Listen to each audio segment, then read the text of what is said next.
Just to follow up on the pardon question, is a commutation also still off the table?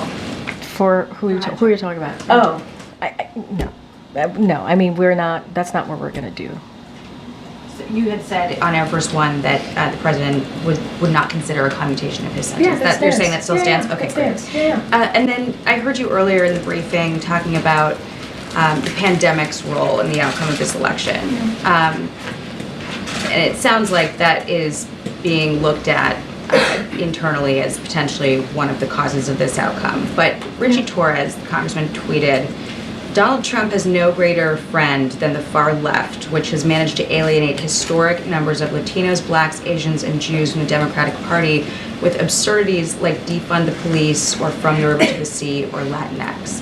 Is the administration, campaign, the Democratic Party looking at the pandemic as the cause rather than, is that easier than looking in the mirror? So look, let's step back here. I think I've been, and the president and the vice president has been pretty clear in understanding that the American people have spoken and respecting that. I think we have tried to be incredibly respectful of what happened 2 nights ago. And we're going to continue to do that. And I'm not going to speak to every person in the Democratic Party who has an opinion or a thought. I'm just not. It is not something that I'm going to do. I talked about the political toll on incumbent parties around the world as a data point, right? As something that we have seen pretty consistently with G7 allies in this time. And obviously, one of the things that occurred was the pandemic. It did. It caused disruption. It caused the supply chain to be disrupted and and caused the economy to be turned upside down. While we put policies, and we are in fact leading the world on the economy, it doesn't stop the fact that there has been a political toll for incumbents. That is something that I'm telling you as a data point to share, because we know that you guys would have questions. That's a data point that I'm using.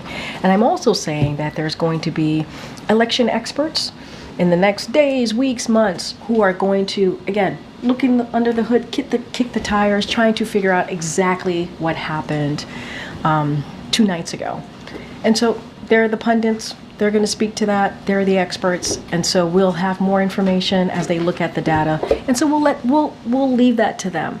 And so I'm offering you our perspective, our thoughts, how we're going to move forward in the next 74 days.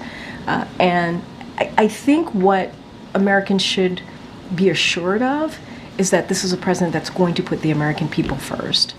That's what people can be assured of. Is examination happening at all inside, though? Because as Gabe mentioned, this administration messaged to millions of Americans that they're going to wake up the day after the election if Trump won and have their rights stripped away, that democracy would crumble, and the president said today we're going to be okay. So how do you square that? I can't square that. I'm going to square that in a way that hopefully makes sense, because I've been answering this question multiple times. The American people made the decision. There was an election 2 nights ago. There was.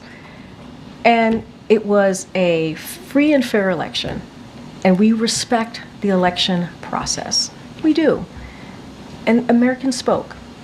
And so the job of the president is to make sure we respect that. The job of the president is to make sure that we have a peaceful transfer of power. That is what the American people deserve. And that's what we're going to, it's not complicated. It's truly as simple as that. As simple as that. The president called the president-elect, invited him to the White House. You know why? Because that's customary.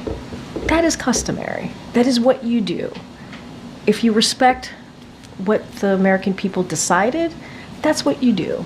And that's what the president's going to make sure that the Trump transition has what it needs, which is being led obviously by our chief of staff here.